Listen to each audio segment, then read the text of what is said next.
Sean, I'm a little surprised by your love for Mudang, who's I don't even know how I want to describe him. Baby hippopotamus. I mean, he's a mess. He is a little tank. He is... I don't even know the word that I'm trying to use to describe him. Adorable. He's he's misbehaved. He's poorly behaved. Cuddly. No, I don't think he wants to be cuddled. He just has a free spirit. Okay, so you hate Ben the dog, but you like this stupid little hippo. Yes, I do. You know Pick why? a lane. The hippo's in a zoo, buddy. That's why I like the hippo. The hippo is constantly being lathered in some type of soap that I want a zookeeper to lather me in. You know, it's got a nice there it is. Ding, ding, ding, I ding. am jealous of the life that Mudang is living for sure. Okay. And I am kind of upset. This is like the first time I feel like I'm actually a part of like society and enjoying what they like, because I literally cannot get enough Mudang on my Twitter feed. I wish every tweet was this little hippo trying to bite the zookeeper's knee. I wish he was always in the food pen. I like when he's stomping around. Like that hippo is going to be a big fat mess when it grows up. I know, but the Cincinnati Zoo had another hippo, and he was adorable. And you don't want a hippo, but I think it would be fun to have like the sound of a little baby hippo trouncing around in here. Like that would be kind of nice. No. Yeah, I mean, just obviously it's not realistic. I'm so mad at you that like you picked this lane where you were so anti Ben the dog, and then now you're just all in on the stupid little hippo. Ben the dog's a good-looking dog. It's a fine dog. I if just don't like Mudang came in the booth on the late night game for college football on Saturday, would you not be excited if he came in the booth? I might pop. Exactly. Maybe I've got a little bias. Sue me, okay? It's just, and also, Mudang's so far away in Asia. I know he'll never make it. Where is he? I think it's either Taiwan or Vietnam. I think it's Taiwan.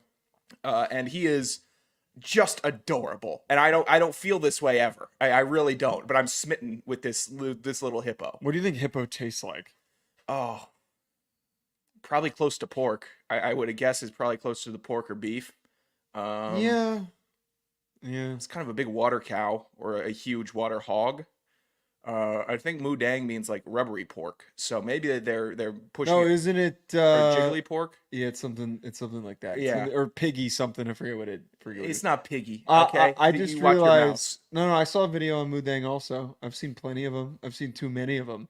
I just realized that book in the top left is Familiar Freshwater Fish of America. Yep. Have you read that book? No, I haven't yet. What the? So it's a prop book. You've got a prop book? That's a nice prop book, a nice fishing book. I think about... Open the book. I want to see what's in the book. What do you mean open? This is all going to fall down. All right. I'm kind of rooting for that. All right. I like the book that's got the bookmark like midway through.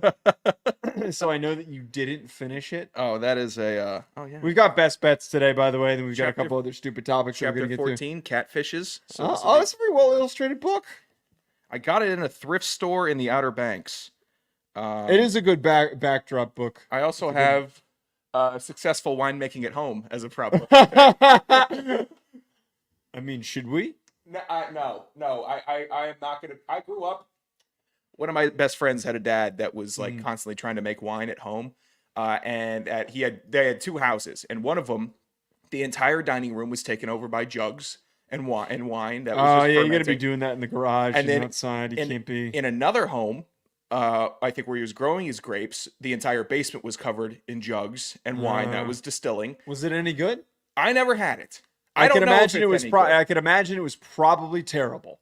I would agree. You know what? I'm not a wine guy though. I know you're Mr. Vino. All right. Get off your high horse. All right. Today we have. We're going to be getting to our NFL college football best bets. Your boy is hot in both leagues, and then we also. We've got Hell Yeah of the Week, Get F of the Week. We're also going to get to Marshall's head coach tampering with biscuits. Woj, he retires, and his apparent replacement's a dick. All that coming up and more. We're going to hit the break and then hear from BetOnline. And now back to your regular programming. If you speak better to yourself. You showed up for like probably the dumbest conversation we've ever had on this show. Let's have that smile again. Tell me how that happens. Physically should not happen. Relax. If If you say it Give me as well. 3 times a day, God will line it up. He's just an absolute hack, and he gets his ass kicked by the teammates every week. It's just terrible. Welcome back to Hack City. Joe DeLeone, Sean Anderson, 2 former college football players from the University of Rhode Island. Today, as I said, we've got betting picks, as well as plenty of other fun conversations to get to in the football world.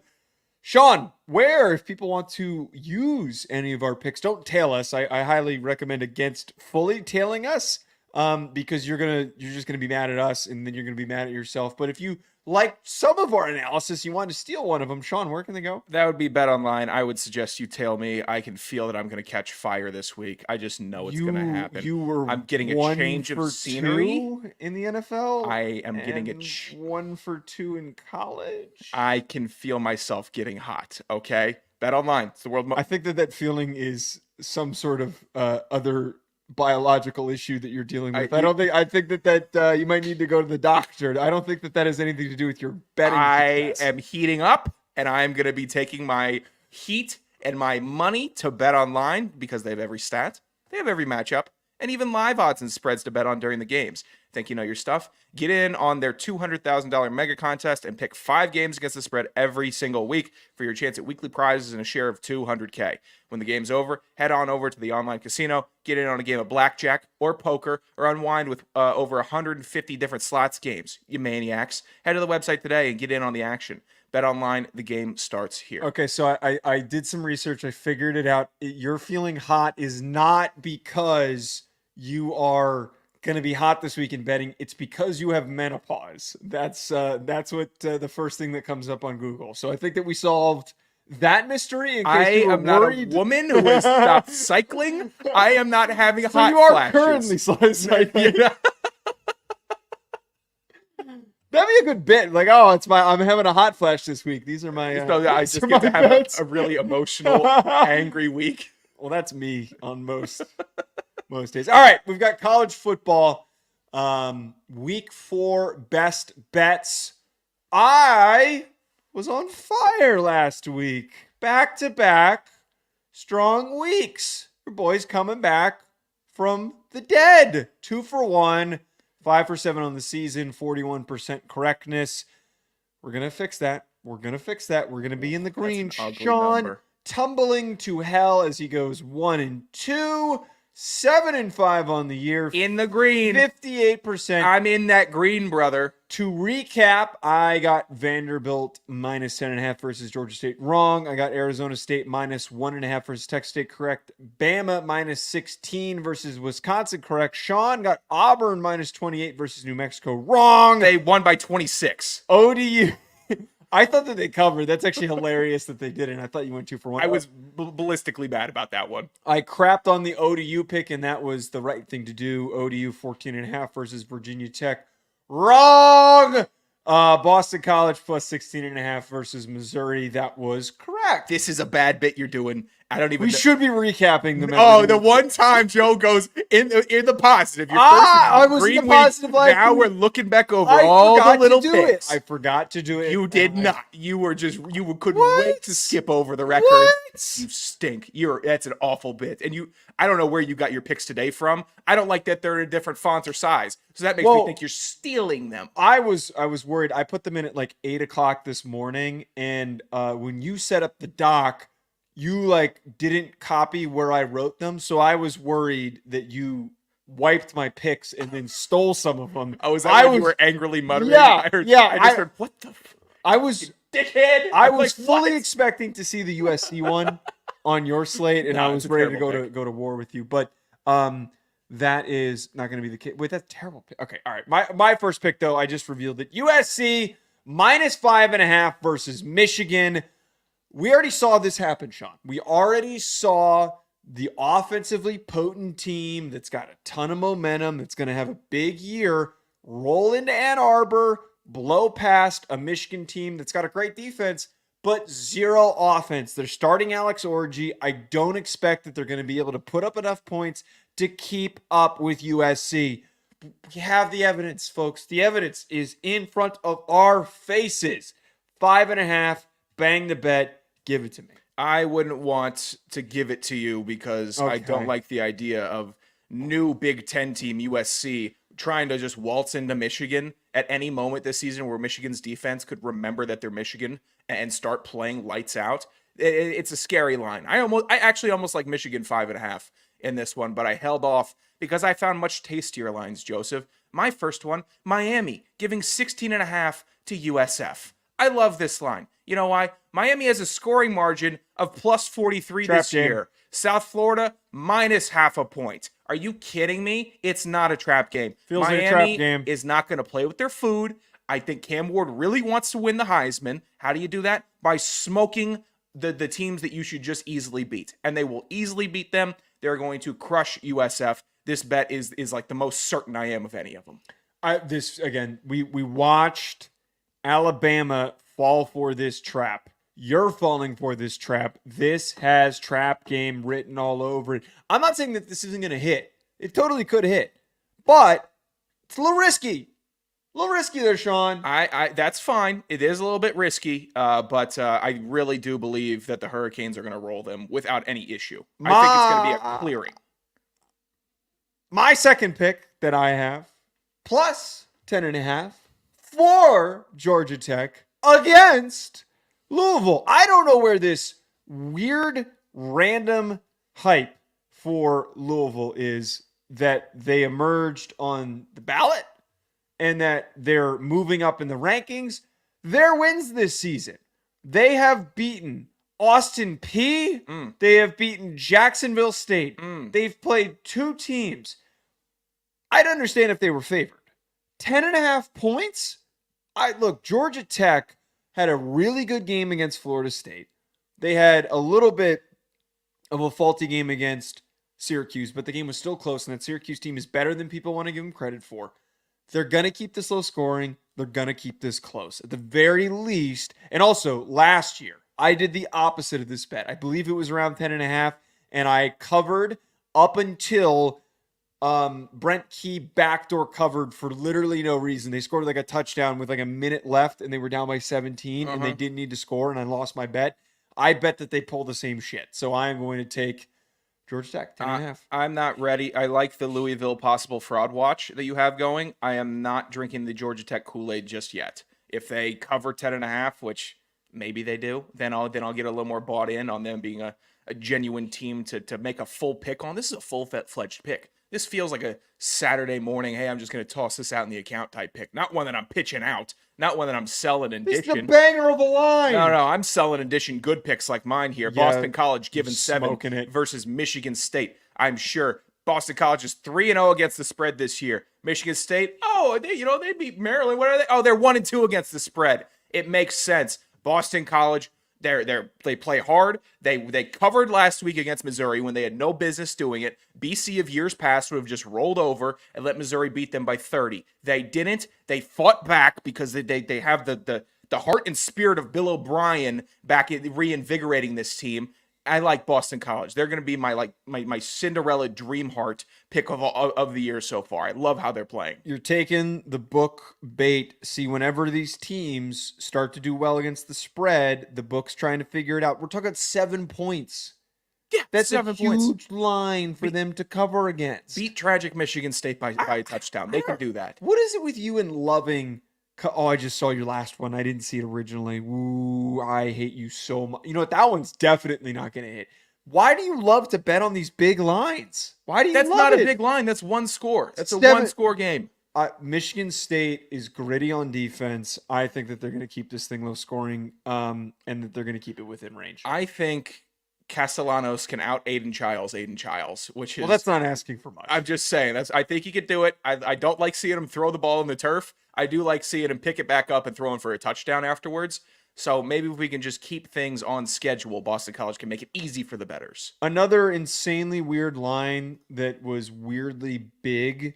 I'm going to take Illinois plus 7.5 against Nebraska. Nebraska is getting the Deion Sanders type treatment, the Colorado treatment where they're getting hyped up. They're getting People some are hype. betting on them. This Illinois team is a really good defense, and we saw them turn over Jalen Daniels 3 times. They were getting after him. They are very stout. Luke Altmaier has been very efficient playing quarterback for them this year. No interceptions. He's completing, I think, like 69% of his passes. I don't think that they win because this is at Nebraska. This is in Lincoln. But if you're asking for me to keep this thing within a score and to maybe go down, score late, and they're down by 3, and then Nebraska just closes out the game, I think that's totally doable. I do not see a way that Nebraska, true freshman quarterback, doesn't make mistakes against a very advantageous defense. I don't see the way that they blow past them and win by more than 7. You know, at Illinois, they're 2-0-1 against the spread. I actually looked over this one because I like the juice on Nebraska, but I stayed away. Nebraska's 3-0, but I'm not going to take another team that has lost to the spread. I can't do it. And also, Illinois, I think, is doing what Illinois did to me plenty and you plenty last year, where they're just going to start pulling you in. Oh, sneaky Illinois. Well, they're strong. wait. They got sweet helmets. They're cool. And then they beat Kansas. So now I'm just going to start betting on Illinois. I'm not doing it. I'm not taking that bait. The difference between last year and this year, they pulled us in before the season even started and then immediately let us down. That's not the case. I was already let down. My expectations were disturbingly low.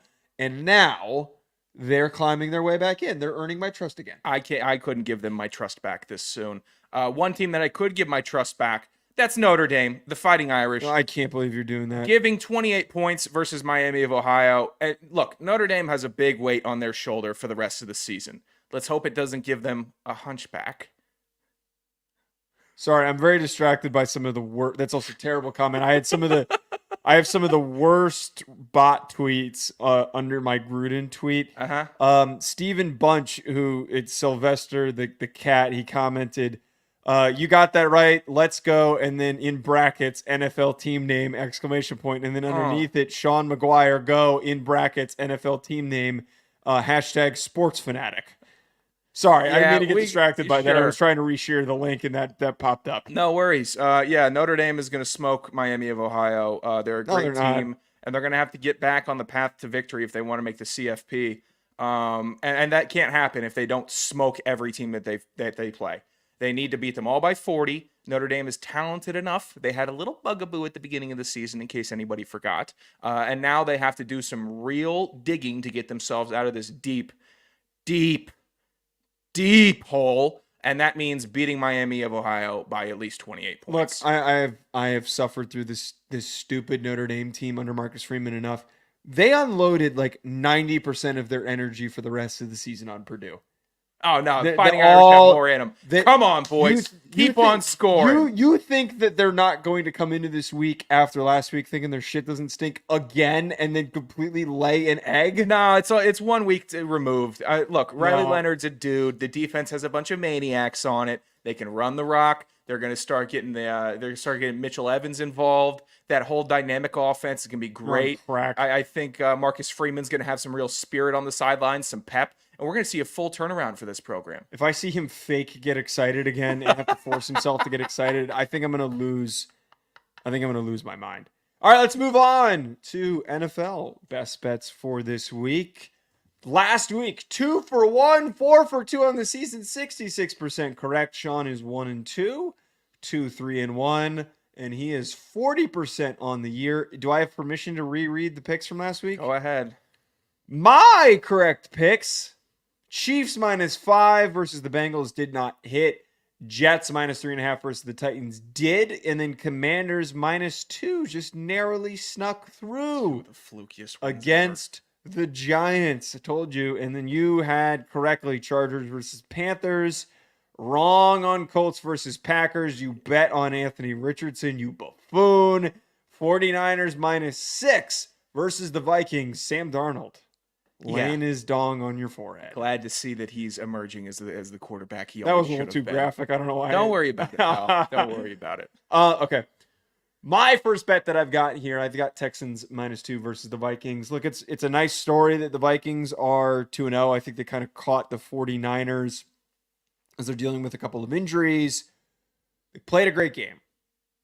Texans, I don't have faith, or I have faith that they're not going to lay an egg the same way the 49ers did. There's no way that this Vikings team is this good that they're going to go 3-0 and that they're going to pull this thing out and that they're going to beat the Texans. That line is really close, implying that they would practically need to beat them to cover unless it's a 1-point game. I think the Texans are going to win this thing by a score. Oh, I like that pick. I don't Thank know why you. I didn't take it. I'll give you credit there. The Texans are a absolute demon buzzsaw, and the Vikings, they'll collapse at some point. Yeah, they've got fraud written all over Yeah, them. God damn it. That's a good one. Whatever. That's fine. I think that'll hit. Hopefully I jinx you. My first pick, Tampa Bay laying down 6.5 versus Denver. Mature and demure Baker Mayfield avoided the crash out, okay? Use that word. It's like seeing your friend do LSD and then go completely sober after an ego death, all right? It's two different Have people. you seen that before? Don't worry about it. Okay. The Bucs are legit. That's what I've seen. They're tied for third in the NFL in touchdowns with 6 through 2 games. The Broncos are tied for last with 1 touchdown. I respect Bo Nix for saying he just threw it to a defender. That doesn't matter. You didn't cover. Joined by the Broncos, bad. Bucs, good. Bucs, good. Broncos, bad. This is a line that I love. I'm going to oversimplify it. It's an easy win. That's new analysis. In-depth analysis you get on Hack City. Packers +2 versus the Titans is my next one.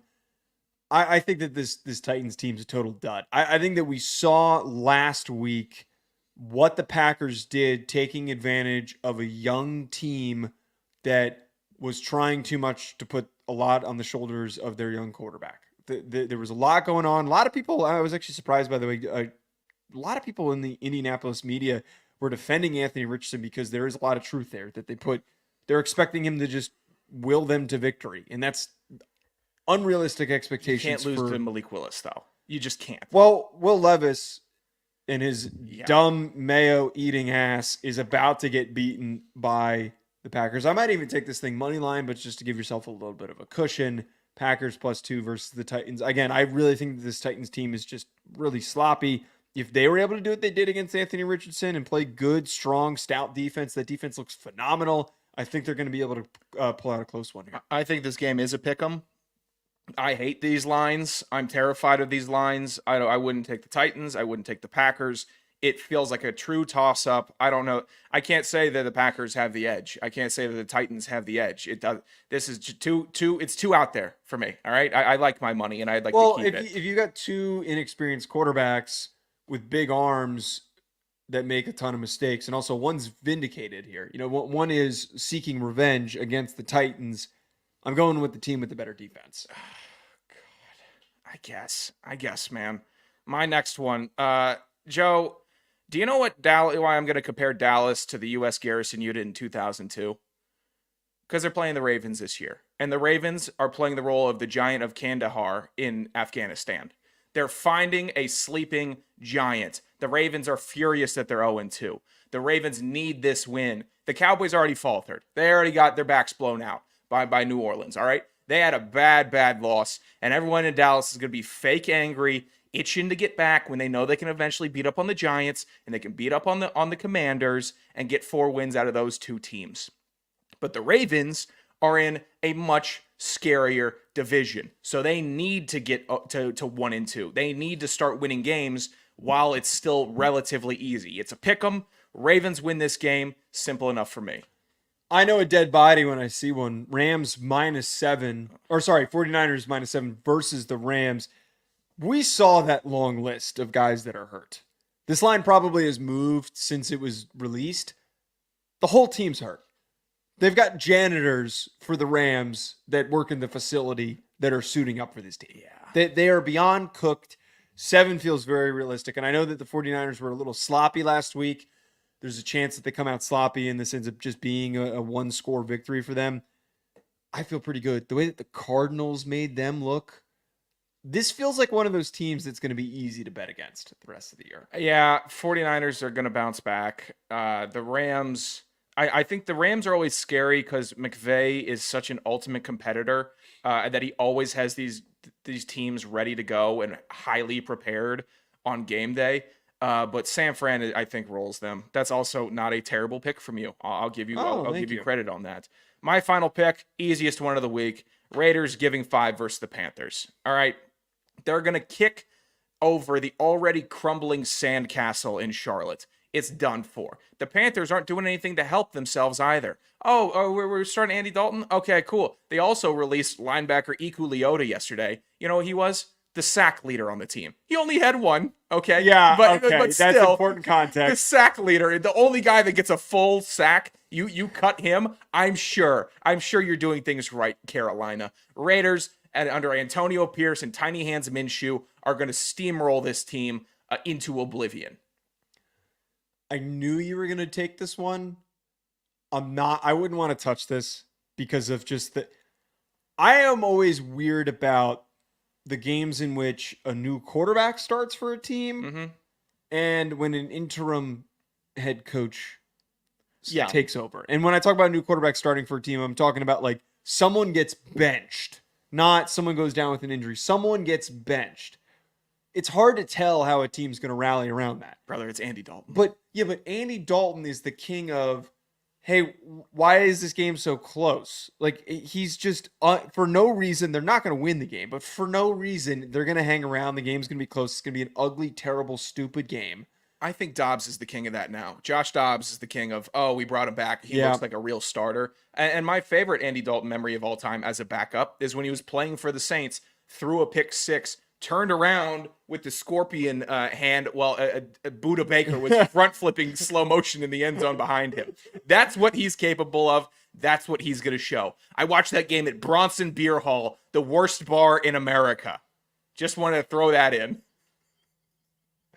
All right, those are our NFL best bets. We'll see. We'll see, Sean, if I can end up taking the lead. The NFL. It's so hard. It's just I took such a not for me. Not for me. No. You wish that you could have this much success. You weren't on the board like I was last week, and you weren't also on the firing squad wall, just getting lit up by the underdogs. You know what I need to stop doing? I need to stop taking bets outside of the ones I give on the show because I did great, and then I got all excited, so I started just spraying and praying. Oh, yeah. I was just like, yeah, why not? This looks good. Instead of taking the ones that I thought through, and I was like, yes, this makes sense. This makes sense. And I also forgot to fade you again last week. I would have been up again if I had faded you. I'm gonna get hot. All right, I can feel it. All right, let's get to Hell Yeah of the Week, where we share something cool that happened this week. This is the Hack City Hell Yeah of the Week. Cue the lasers. Sean, what's your Hell Yeah of the This Week? is Oh, the my Hack God. Let's let it run again here for us. I don't know why that stupid loop thing's on. My Hell Yeah of the Week, Joe, you and I have been tracking this movie for months now. Megalopolis, Francis Ford Coppola's next big movie. It was self-financed, tons of disasters on the set, huge stars, though. Adam Driver, Shia LaBeouf, who's a girl from the Parks and Rec, Aubrey Plaza's in the joint. Sure. It's a lot of people in this movie, huge movie, supposed to be a big cultural, shocking, amazing movie from Francis Ford Coppola. Well, right now on Rotten Tomatoes, it's sitting at 51% fresh. But Letterboxd is another website where people can give their rankings and reviews. And I guess Francis Ford Coppola has his own account where he gave his own movie a perfect 5 out of 5. So hell yeah, it's a disaster. People were talking about how much derby he was smoking on set. People were saying that the set production was a nightmare. Who cares? And he was being really problematic as well. Yeah, I like this. Give yourself a 5 out of 5 if you think you made yourself a perfect movie. Hell yeah. Hey, man, the only person who's going to root for you, no matter what, is yourself. Yeah. So I love this. I'd give myself 5 stars. Anyone who's done something has gone and given themselves 5 stars. So this is a badass thing to do. I love this. And it's also true to who he is as a human being. My Hell Yeah of the Week is, this was posted by Barstool Gambling, this video from Lori Todd Mefford. And it's showing that people in Missouri, where apparently sports betting is not legal, are driving all the way to the border to the closest cell tower. And there's like a line of cars that are pulled off to the side of the road on the highway that are just sitting there. And you know that they're sitting there placing their bets. I know it's a little bit corny that I'm picking the Hell Yeah sports betting, but I don't know why this made me happy. screw any other responsibilities that you have on a Wednesday night. I need to get my bets in for the weekend. You know what? You're catching the people in their true nature, in their true form, taking time out of their day to drive to a different jurisdiction so they can place their bets. This is a great hell yeah of the week. I love the quantity of people doing it. I think if you start seeing cars there every single day, the same cars, call the number, pal. You probably shouldn't be betting on Tuesdays and Wednesdays. There's not much there unless you're betting baseball. Well, you're betting ahead of time for the NFL. The lines possibly. come out. But yeah, that's really good. I like the migration of bettors in the States. And before it was legal in Virginia, everybody was just flocking into DC every weekend. And we would go to bars that was like right across from an MGM sports book. Packed out the ass. So many Virginia plates. Well, that's like a totally normal thing to do. Like, hey, let's drive to the sports book. It's nearby. It's on the border. Oh, it's not nearby. It's taking these people an hour to get into the depths of DC. Yeah, but we're talking about going to a sports book, getting a beer, sitting there, placing some bets, hanging out. These people, I would hope that they're not sitting there drinking beer, but they're on the side of the road, pulling over, placing their bets, and then driving back. I wouldn't be surprised if that cell tower started having tailgates for it, where fellas would start coming up That's with a a pickup great. truck. And we need to figure out where the cell tower is. I think we should go. Get a TV, get everything you need to do, have a DD, Set up a tent. and then set up a tent by the cell tower. Party at the moon tower. Well, okay, wait. So this is the video. Yeah. Our listening. There's room on that grass over there. You know what? I think you can get in that embankment and definitely have a fun time. Oh, look at you knowing the word embankment. Did you know the word embankment? I knew the word embankment, but you sounded like you really wanted to say the word embankment. I caught you in something you didn't know this past week that I'm not going to reveal on the show. No, what was it? What was it? I don't think you want this out there, buddy, because this was huge. Was it a word? Was that something I said on the show? Or No, was it was a person that you had little to no file on. You didn't know Anthony Bourdain was dead. Oh, You yeah, I didn't know. I'm not himself. embarrassed by that. I didn't know that he was dead. You should be. He's a massive societal figure. Maybe the A+ Yeah, that's guy embarrassing. I didn't know that he was dead. in travel and culture. Probably one of the most significant people to go and ramp that up. I'm sorry, I didn't know that Anthony Bourdain was dead. You are the I kept seeing clips of him. You're the anti-Bourdain. You're We've everything already- that we've he already- is, you aren't. We've already established that. All right, let's get to get after the week, where we share something where somebody got completely dunked on or effed on. Get help? I broke my knee, man. No. Get effed. Ice up, son. It's the Hack City Get Effed of the Week. My get after the week is Jalen Reagor, who has been awful in the NFL and has never been good. Former first-round pick. There was all these videos from his pro day during COVID where there was just some ridiculous testing numbers that were put out there. So he puts on his Instagram story. It's a very common meme where it's the sports car that's tucked into the driveway of what is just a completely battered shack. Yeah, a shack. Just a piece of shit home in a bad area. Clearly trying to make the statement of, hey, I'm the race car that's on the practice squad of the Patriots. You guys don't know what you have. You can't score any touchdowns with your receivers. You don't know what you have. And then almost immediately after, like very close after, Patriots just very casually drop transaction. Patriots release wide receiver Jalen Reagor from the practice squad. So I would love to know if there was any relation here. Probably not, but nice job, idiot. I would expect a front office not to be petty enough to see something like that and then make a decision. But the idea of an executive in a meeting getting pitched like, oh man, what should we do? Well, I think maybe Jerron Mayo follows him on Instagram. Yeah, he just saw. I was like, oh, what the fuck? You're calling us this shack right now? We're 1-1 and putting up huge battles. We beat the Bengals. I'm sure we're the shack, Jalen. Bye. Yeah, that's tough. But you know what? It's that receiver attitude that people love. How do receivers tweet? It's always some out of pocket, crazy. I'm the underdog. Strike everybody. Don't trust anyone. So it's on brand for a wide receiver, but I do appreciate the irony in it. My get effed of the week. Today on Twitter, it was a new trailer drop, the Australian remake of The Office. I didn't watch this. Was it any good? Which was a remake of The British Office, is just being announced and released. This trailer got ratioed all to hell. Oh, no. I saw one comment, hot take, I think this looks okay. I didn't see I'm excited for it. It just said, oof, Australia. I saw people in the FCS Twitter account saying first breakdancing, now this. Look, I'm not here to defend the American version of The Office. It's kind of, I'm past it now. I think a lot of people are past it now. When Netflix was first getting started, that was obviously a show that carried them to success. I wouldn't say it was the movies or anything else. It was people in college watching The Office for the first time and realizing, oh my God. Easiest thing to put on when you had a girl over. So easy. Yeah, it's great. Yeah, The Office, for that reason, good. But I'm over it. And then the Australian version, I didn't think it looked like god awful, but it's not good enough for me to go in and watch and like be a big time fan of it. I don't think I have that in me. I would, if you want a funny, good show with Australian characters, Mr. In Between. It's a great show. It's on FX. If you have Hulu, watch that over the Australian version of The Office. Oh, guess what? Yeah, there's a weird character that's playing Dwight, and then there's some young hip characters that are playing Jim and Pam, and the boss is kind of zany.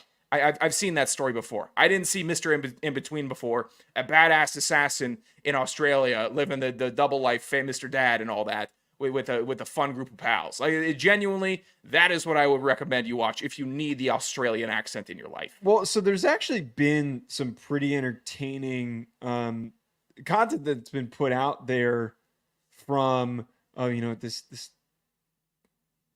Never mind. We're gonna get to that in a second.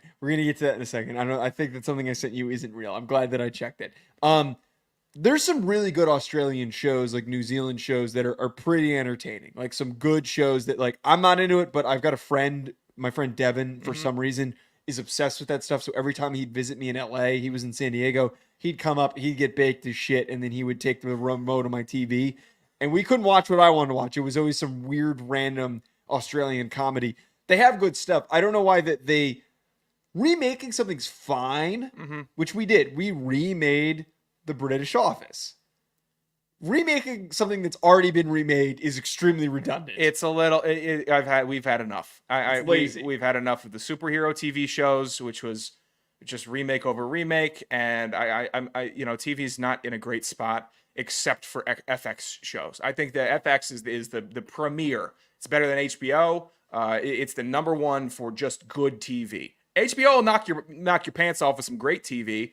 Succession will come around, and then that'll be great. But no, if you want consistency, FX. So what I was mentioning here, we're going to skip this topic. I mentioned in the beginning. Yeah, we got Ballsack Sports. I sent this to Sean, and this guy, Aaron Rosenberg, tweeted, after years of excellence, Adrian Wojnarowski has officially retired from ESPN. I'm Aaron Rosenberg, and I'm honored to take over his role, continuing the high standard he set by delivering the latest and most accurate NBA news. And it's a picture of him. I almost wonder if it's AI generated. It's such a real picture, though. With it looks exactly like how. Oh yeah, his bios is parody satire. Oh, how did you not read the bio? I don't know, man. That's on you. I think he updated it. I think he changed it. That wasn't there earlier. It was not. Well, good thing we didn't do that segment. Yeah, that would have been bad. Here we'll something own better up than yeah, exactly. Yeah, we'll own up to it before we actually tank ourselves. All right. God. Last thing that we're going to get to today on today's show, Marshall's head coach had a very funny statement. Openly tampering, by the way. This is openly tampering. This is what he had to say about an NIL offering directly to Ohio State players. He literally called out Ohio State players, if you want to come to Marshall, we've got biscuits. I feel good about the track we're on. Trust me, I know where we are, but I feel good about the track we're on. And I feel good about the players we have. Would love to have some of those guys from Ohio State too. So if they want to transfer on down, we've got a Tudor's Biscuit NIL, all you can eat. So if any of those guys that run really, really fast at Ohio State like Tudor's Biscuits, I promise you, all you can eat all day if you transfer here. So, but yeah. I don't know how to follow that.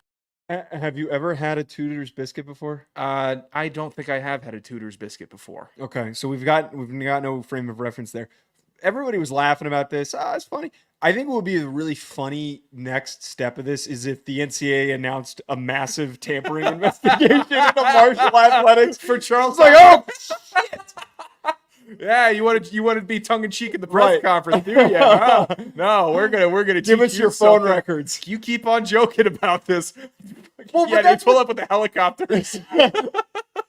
just 100 bureaucrats with sunglasses and suits just ready to rip through all your files. That would be the most NCAA thing ever because they've got no power right now. And those loser idiots would show up and be like, you think that this is funny? You think that this is a joke? The transfer portal's out of hand right now. People are tampering all over the place. Everyone's laughing about this except us, so we have to be right. Yeah, it was a funny bit, but it was generally a funny bit by Charles Huff. Yeah. And this is I could see the NCAA getting a little bit peeved at this because all right, he's joking around about it, but this is literally how it goes. Hey, do you like this? We can give you this. Do you want that? Yeah, we will set up a new branch of the NIL contingency Just for biscuits? to get you that. Yeah, biscuits, car dealership. The line is quickly getting blurred between the two. But if it was, genuinely, hey, do you want an F-150 and not Tudor's biscuits, which I guess are truly unlimited, which I appreciate, then that is where I think that people would start not laughing. First of all, I want to know what I want to know if that's real. Like, I want to know, do they legitimately, because forget any amount of money. Forget the fact that Shedeur Sanders is making $5 million a year. Forget that. That's, who gives a shit? If all of those members of the Marshall football team can just walk into this place and get biscuits, I mean, that's the greatest thing in the world. If there was a chance for us to get like one free Albies big boy breakfast a week, I would have been the happiest person on earth. Give me the tots, please. The bacon, please. All the eggs. I'll take them. I need them. That is a perk. That is a genuine perk that I cannot knock that Marshall's sending out there. Everyone wants the big money. Everyone wants the big paycheck. How about a little bit of quality of life? How about a nice steaming hot biscuit? You want some chipped beef on it? You want some hot butter? Some jam? Oh, what do you want? Some grits with the biscuit? What do you want? Oh, I want it all. Give me all the biscuits. I wish I was freaking graduating class at this size right now. Marshall would be my first call. It'd be my first call. Yeah, if I was entering the portal, I would be picking up the phone and asking for... I had a really stupid joke I was going to make. I was trying to figure out who the compliance officer is for Marshall, and I wanted to pull up the screen to determine if we thought that if they would have given Coach Huff shit for doing this, but I can't find... They don't have a compliance officer listed. Oh, well, maybe that's why Buford Biscuits, Tudor Biscuits is Buford Biscuits that's one in Middle Virginia. That is a good biscuit. A lot of creative names for biscuit places. Yeah, the biscuit places are exploding now. You make a nice, fluffy, warm, and salty piece of bread, people will buy them. I will. They're easy to mess up. I will say that. Oh, I wouldn't dare make one at home. I am so far from professionalism when it comes to baking. Anything else you want to get to this? Are you watching Chris and Stewie chop it up on the TV? I was looking at the TV. I was looking down. There's been a lot going on Family Guy that we've been watching today. Yeah, it's. Have you been watching? I've been tuning in and out. Okay. Yeah, just getting a quick scan. Maybe we need to turn off. Yeah, my final plug of the evening would be voicemails. Hackbag coming back next week. We very much enjoyed them. You guys left good voicemails. Did we get any new ones yet? Not yet. Please keep it up because they were fun, and we like getting to hear from you. 201-834-4308, 201-834-4308. At Joe DeLeone, at Sanderson Radio, at Hack City Pod. Hit that subscribe button. Leave us a 5-star review. Hit the like button. We'll be back. No Friday show this week. We're going to be back on Saturday night for an instant reaction to college football. Talk to you folks later. Enjoy your night.